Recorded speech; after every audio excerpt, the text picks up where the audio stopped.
Hello and welcome to NewsMobile By the Way, where we get you prominent personalities for a candid conversation on something exciting that they're doing. Today I'm joined by Vish Dhamija, who is known as India's John Grisham. Vish, you'll be surprised to know, is not a full-time author. He's someone who does a 9-to-5 job with a leading automobile company based in London, and yet he has managed to write some of the top crime fiction books. And his latest one, I can have it here, Unlawful Justice, is just out, and we're going to talk about the book and what made him become a crime fiction writer. Vish, over to you. Tell me, how did this whole idea of somebody who's works in a car company, does digital marketing, 9-to-5 job, and suddenly become an author, how does that transition happen? Well, thanks for having me.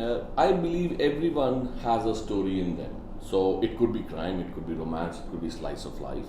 And writing can be best described as discipline, because you have to constantly be at it, write it, finish it. You'll meet so many people who want to write but never begin.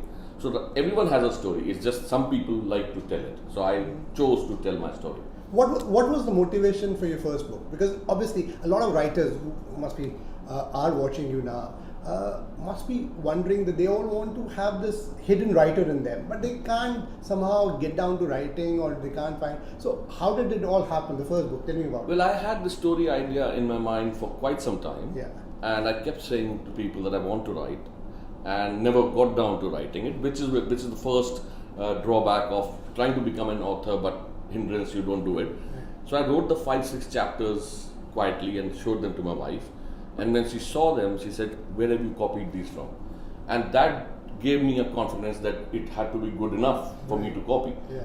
Otherwise, why would I copy? I could have written. So I guess that propelled me motivated me into writing more, and that became a book. So story is always there. It's getting to write it that's the harder job. Right. And I know you're on a book tour. You must be meeting a lot of people. Tell me a recent incident that you may have had. Oh, well, I write legal thrillers, so I guess I have to admit that I'm not a law graduate. I'm a law dropout. But writing legal fiction is understanding the law. You needn't have a degree. But when you talk to people about writing legal thrillers, in the audience, they somehow think you know the real world. And I was asked questions about important cases like Arushi, because her parents had just been released, and has justice been done? Now, I have no authority of answering that. And when you pop, because you have unlawful justice in your pop, is that justice? And I believe the justice is not done. Why? Because the girl didn't kill herself. Somebody killed those two people. Until you find who killed them, I don't think justice is delivered. And they mentioned various cases, like there was a poetess in UP who was murdered by a politician, and there was this Tandoor famous case. Now, I have read about the cases, but I have as much knowledge as the person. I mean, you being a journalist would have more knowledge than me. So story writing, just because it has a legal element, doesn't mean I'm the authority. So I'm a fictional writer. What's your advice for aspiring writers? What is I think just 1, 2, 3 things that an aspiring author, writer who wants to be published must have? Discipline, like I mentioned before. Second is research. Most people fail because the research is sketchy. It's fiction, it doesn't have to be real, but it has to be realistic. You can't fib your way, unless it's a fantasy. And third is keep at it. You will get rejections. My first book took 3 years to publish. You will face rejections, but as long as you have faith in your work, just go with it. Just go with it. Right. But all the characters that you like, the one that, let's talk about Unlawful Justice.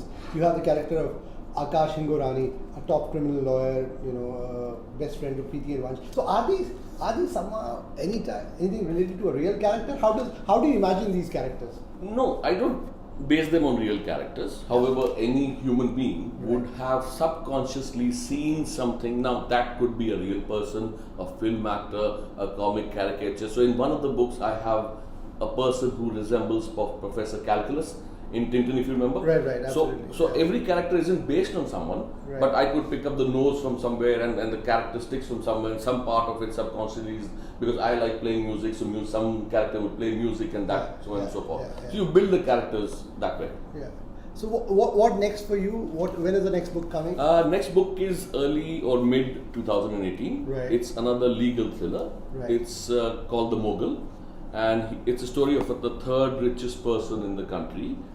He's an oldish gentleman, and he's accused of killing his ex-wife and her husband, and therefore the case is brought to court. Right. And before I let you go, one last thing.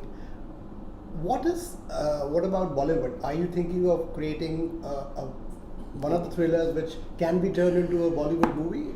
Honestly, I think all of my thrillers can be converted into Bollywood movies. Right. Now, obviously, writing is one skill set and writing a screenplay is another.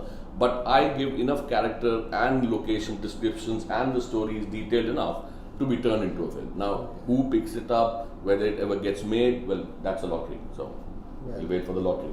Great. Vish, thank you for talking to us. And do go and buy Unlawful Justice. I'm sure, like Vish's earlier books, this is going to be a riveting read. Thanks, Do Saurabh. join us for yet another episode of By the Way. We will keep you posted.